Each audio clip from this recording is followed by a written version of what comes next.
Hi, my name is Manoj Shugani. I'm based in Hong Kong. I'm a scaling up coach. I work with purpose-driven entrepreneurs who are looking for clarity, alignment, and accountability, and looking to scale up their business and their impact.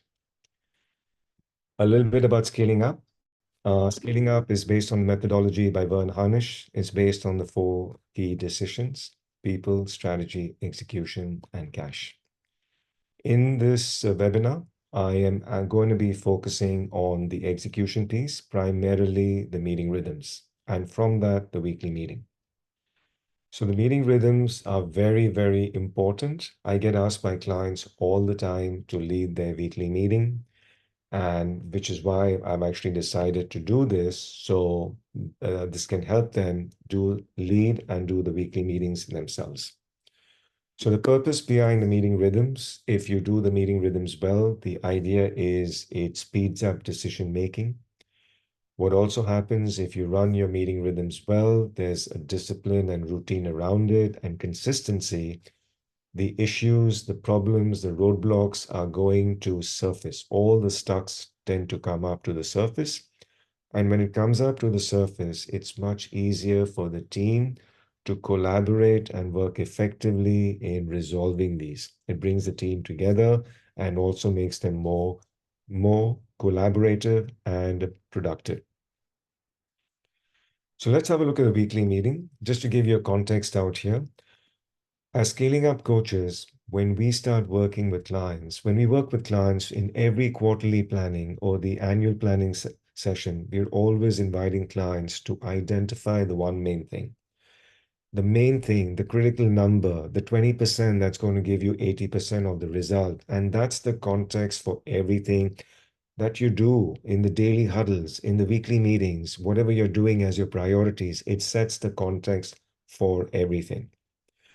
In the weekly meeting, you first want to start changing the energy and the dynamic in the room. You want to start with good news. You want to then have customer and employee feedback.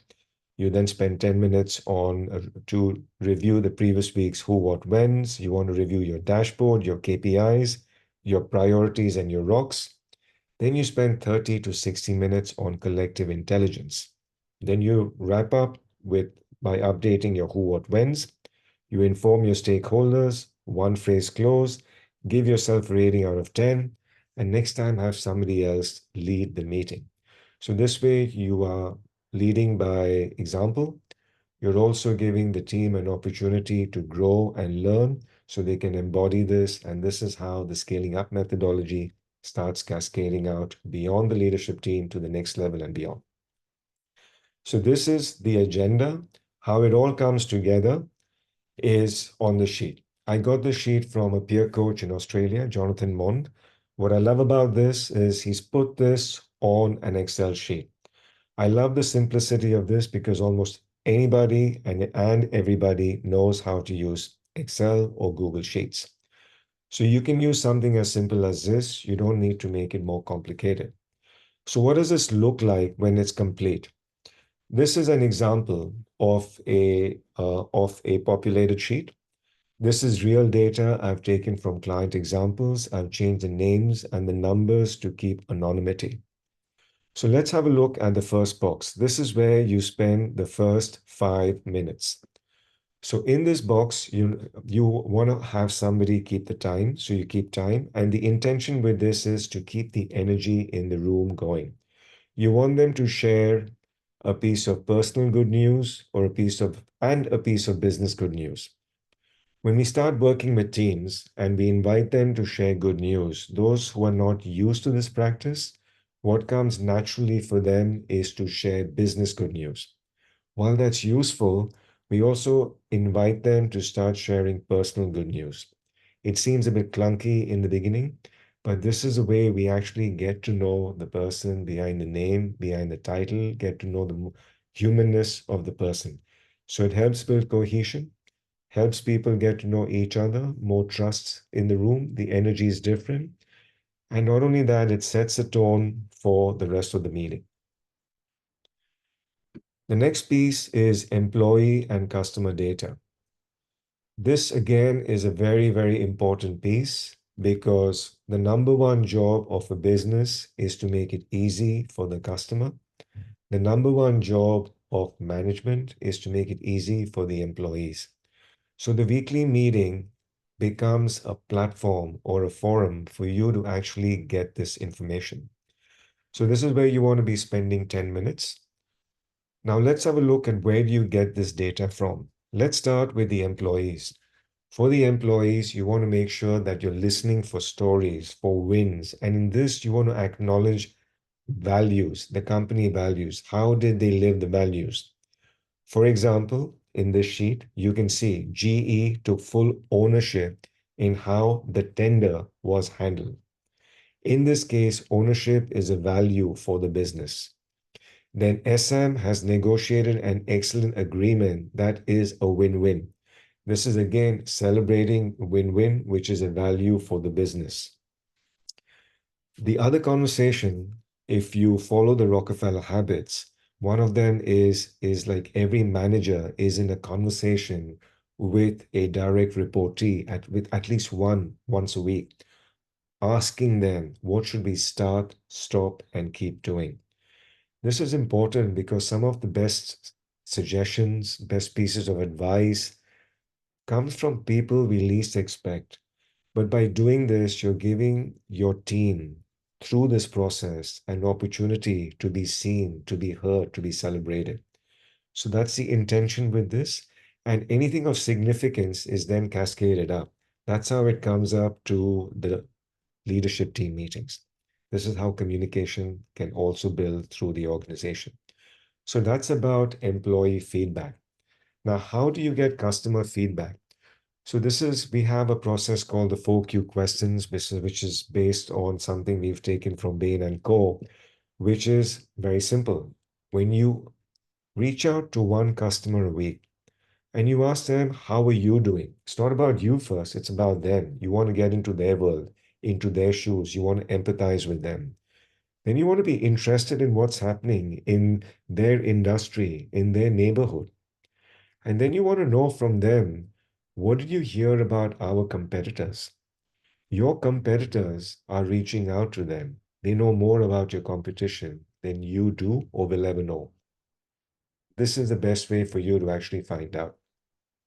Next, and the last question is, how are we doing? Now, when I speak to clients about bringing in this as a habit, as a routine, there is often pushback. We don't have time, or we are doing this through surveys, or we send them an NPS form to fill up. While all that has its own merits, I'm not challenging that. There's a difference when you actually reach out to them and have that conversation. When they start doing it, when I just suggest to them, take a leap of faith and trust the process for a month, they push back. And when they start doing it, they say, oh, we didn't get much information, etc., etc. This is normal. If you didn't get much information, it just tells me you haven't built the trust and rapport with your client as yet. That is the opportunity because when you build the trust and rapport with your client, they'll actually start giving you this information. So please take this seriously. This is where you spend about 10 minutes. Next, it's your previous week's who, what, whens. In the weekly meeting, there will be action items, there'll be things that need to be done. So we are very, very clear. Whatever comes up in our planning sessions, in our interactions, in the one-to-one with the CEO, whenever there's an action to be taken, we ask them who does what by when. And if you see our sheet here in box number 9, it is actually captured there. When you capture it in box number 9, the who, what, whens in an ideal world should not be more than 7 days. So when you meet 7 days later, you want to update the team on did it happen or not happen.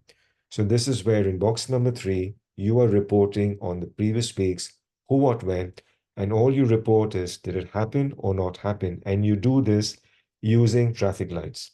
Red means you're stuck or there's a delay or there's a problem, there's an issue, whatever language you use, I'm okay with that. Or it could be yellow. It could be a work in progress. And then you ask them, is it at risk to moving to red or will it be green by next week? If it's fine, it's not an issue, does not need help, we can let it go.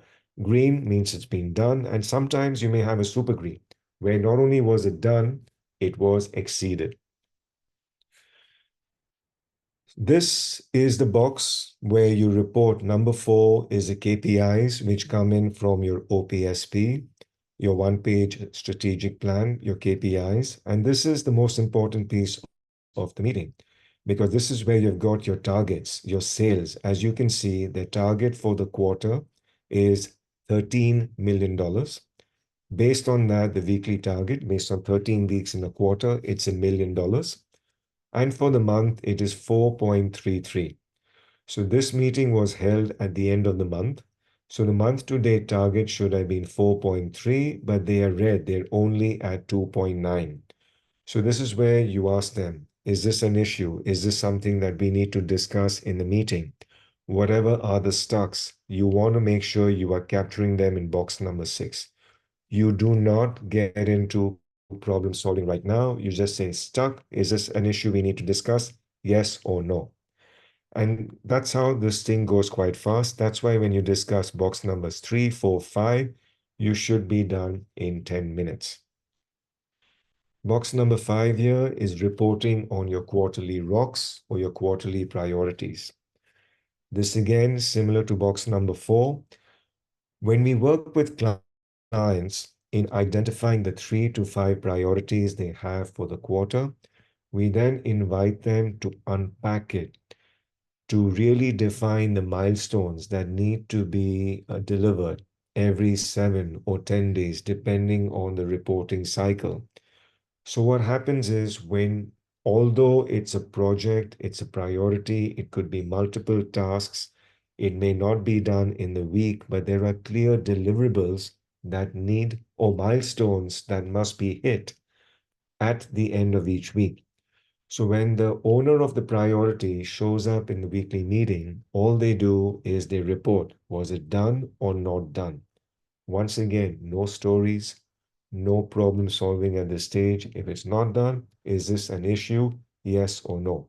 If yes, you capture it in box number 6 as a roadblock.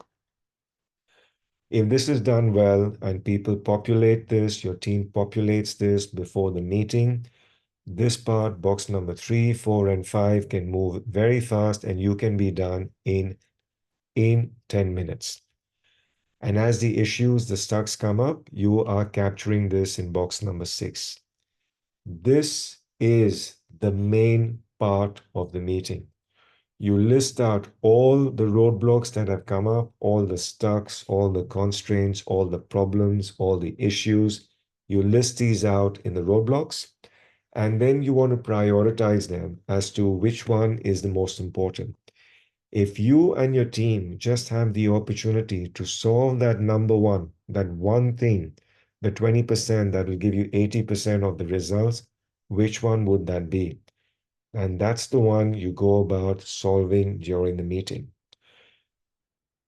The intention behind this is even though you may be solving only one roadblock in that week, you have 52 weeks in a year.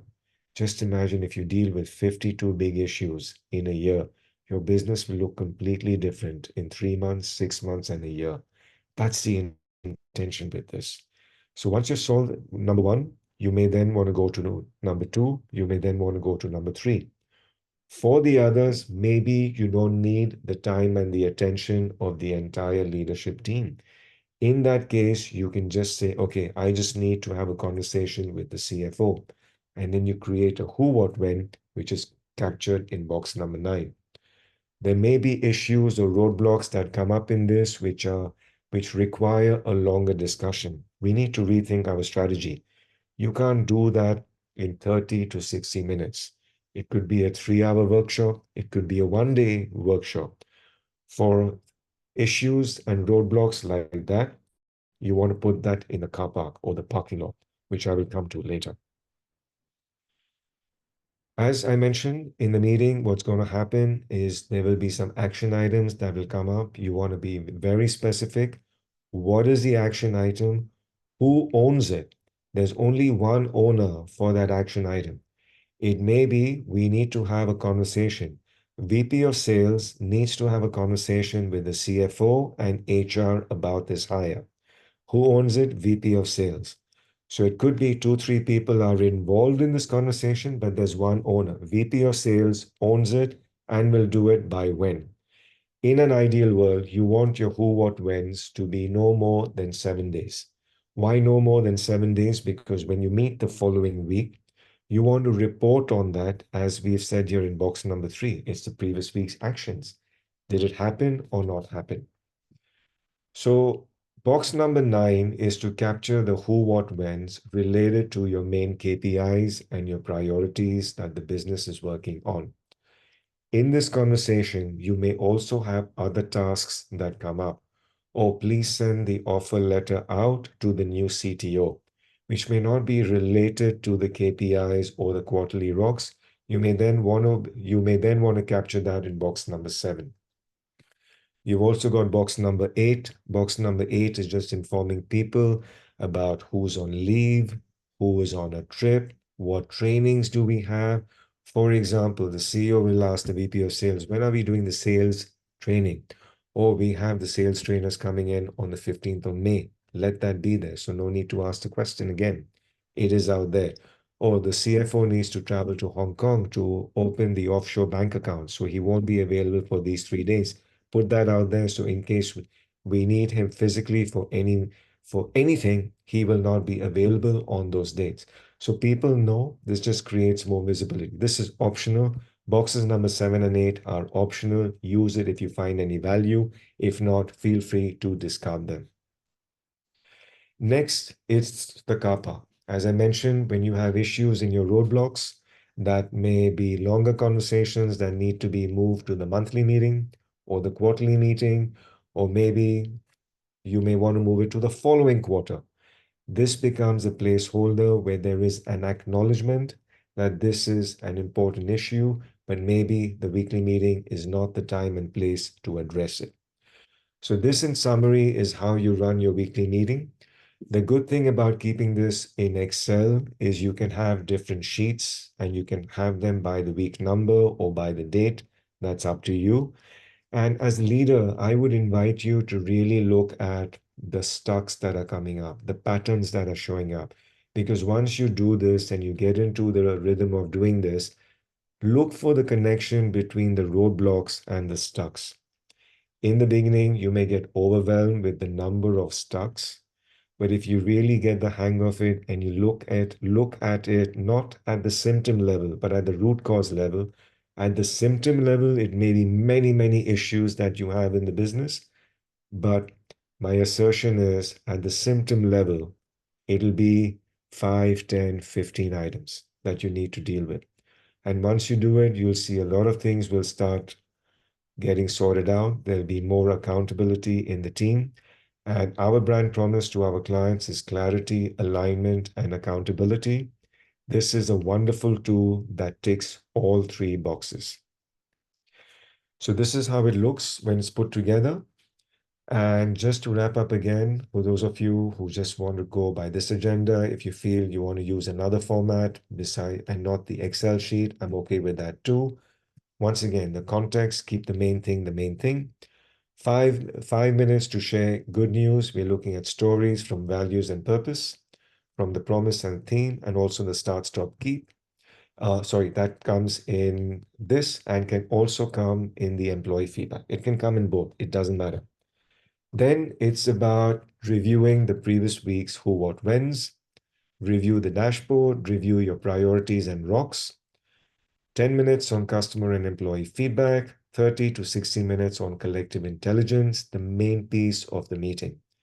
If you are taking longer on the preceding parts of the agenda, it could be because your team is not coming prepared or there's something missing with the data collection. 30 to 60 minutes is if you can spend that on collective intelligence, the meeting is working well. Do not get tempted or sucked into problem solving when you are in the previous parts of the agenda. Whenever a stuck comes up, make sure you put it in the collective intelligence. Wrap up with your who, what, whens. Inform the relevant stakeholders. One phrase close. Give yourself a rating out of 10. If you get a rating below 7, Ask people 7 or below 7. Ask those who gave you a 7 or below 7, what needs to improve for you to have a 9? And then work on that the next time. Also, you want to rotate in your team who leads the meeting so everybody gets a hang of this and they can do it with their teams and teach them the same thing. This is how the methodology cascades out. Some best practices before we end. This should be scheduled as a recurring event. For the leadership team, we recommend 90 minutes. For the middle managers, it could be 60 to 90 minutes. For the frontline, it could be something as short as 30 minutes. Try and have a meeting day where all your meetings are put in one day. For example, the leadership team meets first thing in the morning, then each leader has a meeting with their team right after that, etc. And then try and end before lunch because over lunch, anything that has come up from the other teams, etc., can be shared during that. Rotate who leads the meeting because this is very important for it to cascade out. Appoint a timekeeper. When we get into problem solving, when we are discussing issues in the stucks in 3, 4, 5, we want somebody to alert us to the time and call out that we are off on a tangent by saying tangent alert. And give yourself a rating out of 10. And that's it. So I hope you found some value in this. And if this meeting is done well, I can promise you'll find a lot of gold in this. If you feel that your weekly meetings are becoming reporting sessions and a lot of time is being spent in boxes 1 to 5 and less time in the collective intelligence, it could also be because we're not running our daily huddles well. If you run your daily huddles well, your weekly meeting becomes less of a reporting function because you already know what's happening and people are very on the ball with the data and have them come with these sheets pre-populated with the good news and the data. So things move faster. If you have any questions, please feel free to reach out to me. You want a copy of the Excel sheet in either Excel format or in Google Sheets, reach out to me as well. I'm happy to share it with you. Thank you so much for your time and looking forward to seeing you on your scaling up journey.